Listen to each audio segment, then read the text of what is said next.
Oh, hi there, friends. Are you ready to unlock the magic inside of every story? Well, I am Lakeisha Bolling, and welcome back to Book with Mrs. Bolling. Every week, we'll explore my magic bookshelf filled with stories that spark imagination, teach lessons, and open hearts.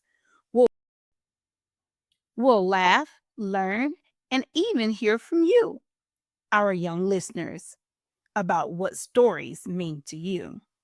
So grab your favorite book buddy and get cozy because it's time to bring another story to life, one page at a time, because every reader has a story.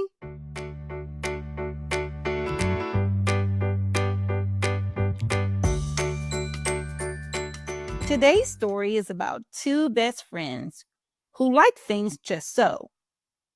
They have their own way about doing things. It's called Chester's Way by Kevin Henkes. Have you ever had a routine or a way you like doing things? Maybe you line up your crayons in rainbow order, or you eat your sandwich a certain way. Well, Chester and his best friend Wilson was exactly like that. Let's find out what happens when someone new moves into their neighborhood and shows them that doing things differently is okay. Are you ready, my friends? Let's read Chester's Way by Kevin Henkes. Chester had his own way about doing things. Hi, I'm Chester. I like croquet and peanut butter and making my bed. He always cut his sandwiches diagonally. He always got out of bed on the same side, and he never left his house without double knotting his shoes. Chester always had the same thing for breakfast: toast with jam and peanut butter. And he always carried a miniature first aid kit in his backpack, just in case. He's definitely got his mind of his own, said Chester's mother. That's one way to put it, said Chester's father. Chester's best friend was Wilson, who is exactly the same way. That's why they were best friends. Chester wouldn't play baseball unless Wilson played, and they never swung at the first pitch or slid head first. Chester wouldn't ride his bike unless Wilson wanted to, and they always used their hand signals. If Chester was hungry, Wilson was too, but they rarely ate between meals. Some days I can't tell those two apart, said Wilson's mother. Me neither, said Wilson's father. Chester and Wilson, Wilson and Chester. That's the way it was. They loved to go on picnics.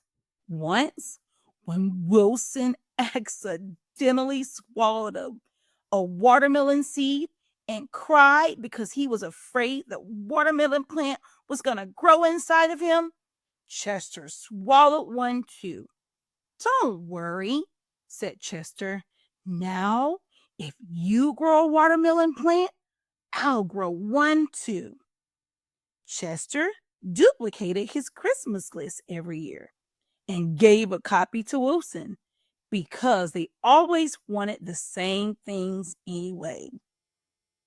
For Halloween, they always dressed as things that went together: salt and pepper shakers, two mittens on a string, ham and eggs. There really are two peas in a pod, said Chester's mother. Looks like it, said Chester's father. In spring, Chester and Wilson shared the same umbrella. In winter, they never threw snowballs at each other. In fall, they rake leaves together. In summer, they reminded each other to wear sunscreen so they wouldn't get burned. Chester and Wilson, Wilson and Chester. That's the way it was. And then Lily moved into the neighborhood. Lily had her own way of doing things. I'm Lily. I am the queen, and I like everything. She wore band-aids all over her arms and legs to look brave. She talked backwards to herself sometimes, so no one would know what she was saying. She never left the house without one of her nifty disguises. Lily waved at all the cars that passed by, even if she didn't know who was in them. And she always carried a loaded squirt gun in her pocket, just in case.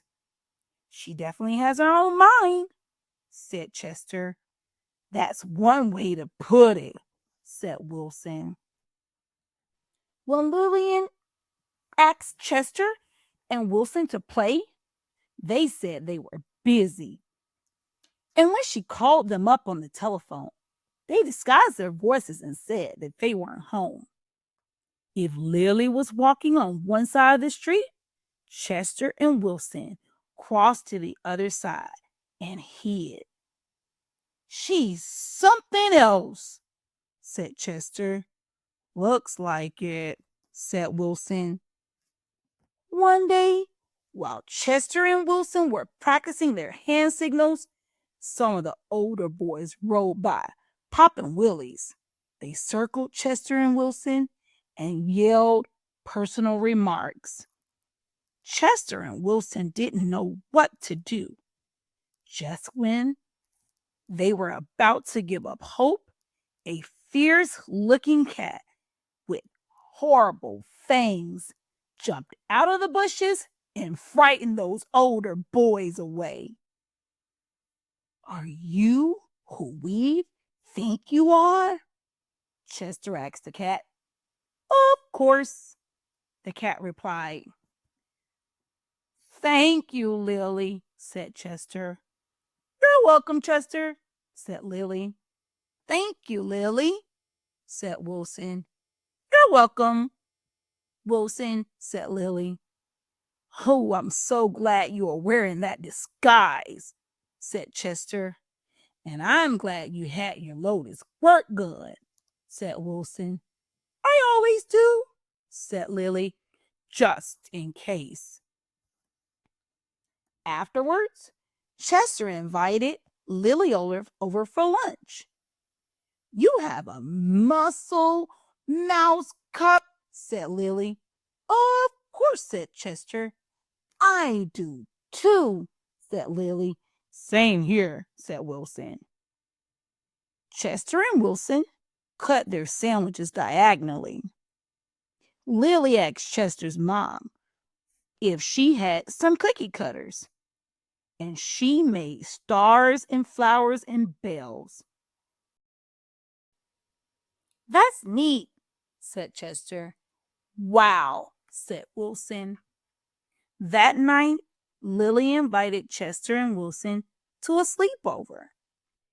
You have a nightlight, said Chester. Of course, said Lily. I do too, said Chester. Same here, said Wilson. Chester and Wilson wanted toast with jam and peanut butter for breakfast the next morning.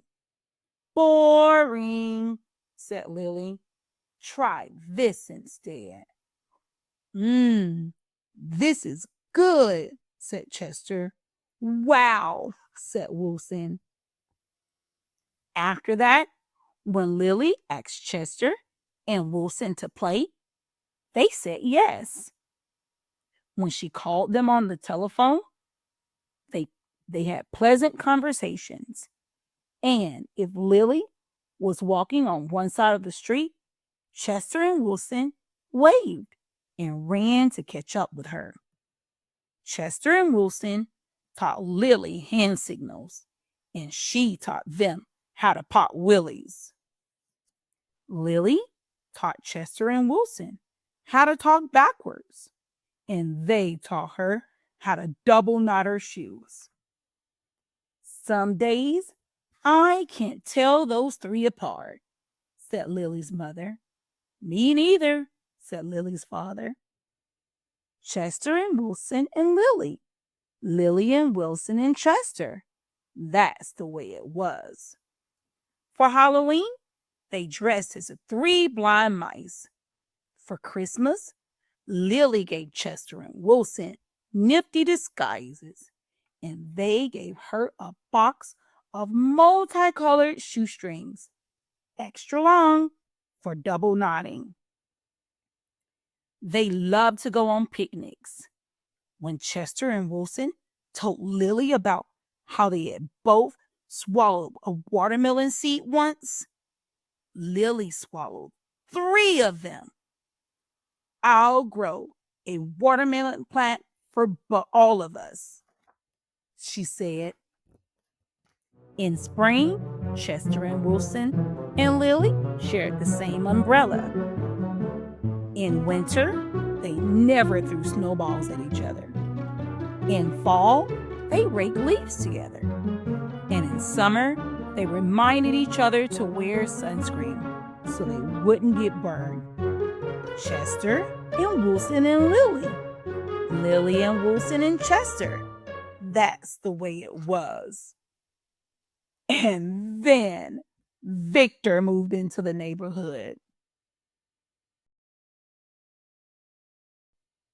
Did you guys enjoy that story? I sure did. Well, Lily was different.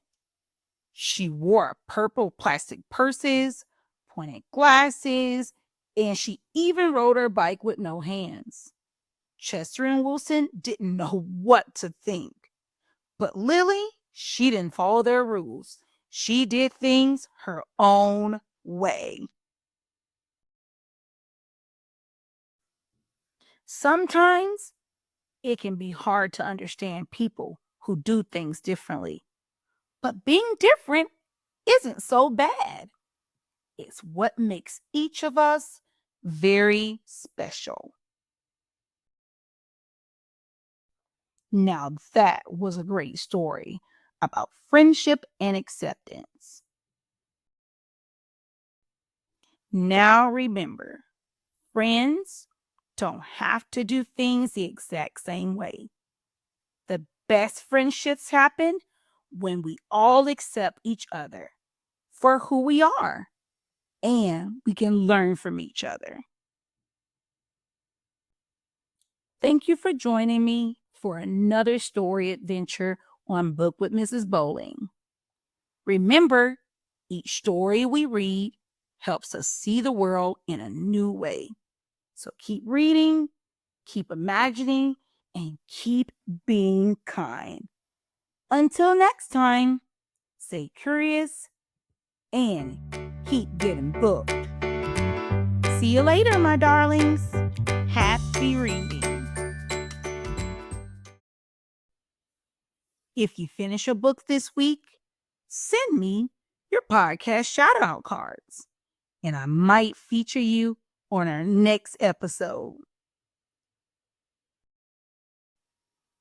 Subscribe to Book with Mrs. Bolling wherever you listen to podcasts so you don't miss anything. Also, please visit us on YouTube and click subscribe. I can't wait for you to join me for a special reading time together.